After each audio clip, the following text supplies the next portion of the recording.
విజయవాడ ప్రజల కష్టాలను చూసి గుండె తరుక్కుపోతుంది. చిన్నపిల్లలు, మహిళలు, వృద్ధులు ఈ వరదల బారిన పడి ఎంత నరకం అనుభవిస్తున్నారో వారి మాటలు వింటుంటేనే మనకు అర్థమవుతుంది. కనీసం చిన్నపిల్లలకి పాలు అందటం లేదు, రోజుల తడబడి తాగేదానికి నీళ్లు అందటం లేదు.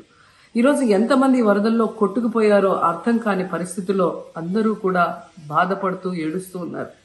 నిజంగా ప్రజలు ఇన్ని కష్టాలు పడటానికి, ఇంతమంది ప్రాణాలు పోవటానికి ఈ రాష్ట్ర ప్రభుత్వం కారణం కాదని నేను అడుగుతున్నాను. ముఖ్యంగా మంత్రుల విహారయాత్రలు, హాలిడేస్ ఎంజాయ్ చేయడంలో ఉన్న చిత్తశుద్ధి రాష్ట్ర ప్రజల మీద లేదు అని నేను గట్టిగా చెప్పగలను. ఇదేదో నేను విమర్శించడానికి చెప్పటం లేదు. 28వ తేదీనే 30వ తేదీలో వర్షాలు రాబోతున్నాయని చెప్పి వాతావరణం సమాచారం ఇవ్వటం జరిగింది ప్రభుత్వానికి. అయినా కూడా ముఖ్యమంత్రి కానీ మంత్రులు కానీ ఎటువంటి సమీక్షలు చేయకుండా, ప్రజల్ని అప్రమత్తం చేయకుండా నిర్లక్ష్యం వహించడం వల్లే ఈరోజు ఇన్ని లక్షల మంది వరద నీళ్ళల్లో మునిగిపోయారు. ఇంతమంది ప్రాణాలు పోగొట్టుకున్నారు. ఎంతమంది తిండి లేక, కరెంటు లేక, తాగునీళ్లు లేక, పసిబిడ్డలకి పాలు లేక ఎంత అవస్థలు పడుతున్నారో మనం అందరం కూడా గమనిస్తున్నాం. నిజం, చంద్రబాబు నాయుడు గారి ఇంటికి 3 కిలోమీటర్ల దూరంలోనే ఇంత పెద్ద విపత్తు జరిగినా ప్రజల్ని కాపాడలేకపోయారు అంటే ఇది రాష్ట్ర ప్రభుత్వం, రాష్ట్ర ముఖ్యమంత్రి వైఫల్యం కాదని నేను అడుగుతున్నా. ఈరోజు కరకట్టు మీదున్న అక్రమ కట్టడాలని కాపాడటం కోసమే విజయవాడని ప్రజల్ని ముంచేశారు అనటంలో నిజం లేదా అని నేను అడుగుతున్నా. గంట ముందు ప్రజలకు చెప్పినా వాళ్ళు ముంపు బారిన పడేవారు కాదు. వాళ్ళని అప్రమత్తం చేసి ఒక సేఫ్ అయిన ప్లేస్కి పంపించున్నా ఈరోజు ఇన్ని లక్షల మంది, దాదాపుగా 3 లక్షల మందికి పైగా 4 రోజుల పాటు కరెంటు లేకుండా, తిండి లేకుండా, చిన్న బిడ్డలకి పాలు లేకుండా ఈ విధంగా నీళ్లలో మునిగి అవస్థలు పడాల్సిన అవసరం లేదు.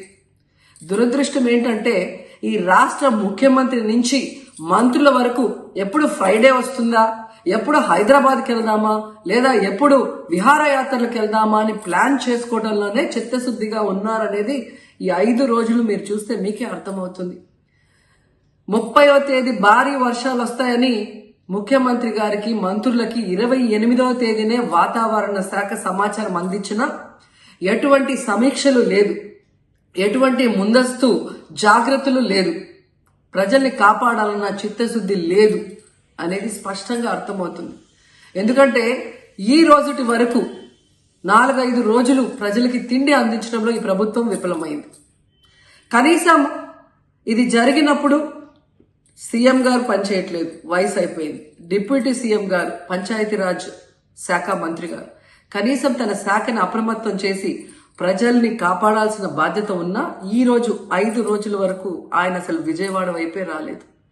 ఇక ఆ కాన్స్టిట్యున్సీ ఎమ్మెల్యే ప్లస్ రాష్ట్ర మంత్రి లోకేష్ గారు మొత్తం మునిగిపోయి మంగళగిరి, విజయవాడ అలల్లాడిపోతుంటే ఆయన హైదరాబాద్ లో ఎంజాయ్ చేస్తున్నారు. ఇక హోంమంత్రి గారు తెలిసిన సంగతే. ఇక మున్సిపల్ శాఖ మంత్రి నారాయణ గారు ఈరోజు విజయవాడని ముంచేసింది ఈ మున్సిపల్ శాఖ నిర్లక్ష్యం కాదని నేను అడుగుతున్నా. ప్రజల్ని సురక్షిత ప్రాంతాలకు తరలించే విధంగా ఈ నారాయణ గారు రివ్యూ చేయకపోవటం వల్ల ఈరోజు లక్షలాది మంది నీళ్లలో మునిగిపోయారు.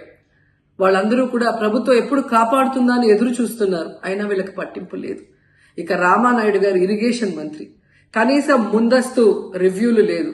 కనీసం వరదలు వచ్చి ప్రజలు మునిగిపోతుంటే బోట్లను కూడా కొనుగోలు చేసో రెంట్కి తీసుకొని ఆ ప్రజల్ని తరలించే కార్యక్రమం ఆయన కూడా చేయలేదు. ఇక ఎప్పుడు వరదలు వచ్చినా, భారీ వర్షాలు వచ్చినా ముఖ్యమైన శాఖ రెవెన్యూ శాఖ, అనగాన సత్యప్రసాద్ గారు. ఈయన విహారయాత్రలో ఎంజాయ్ చేస్తున్నాడు.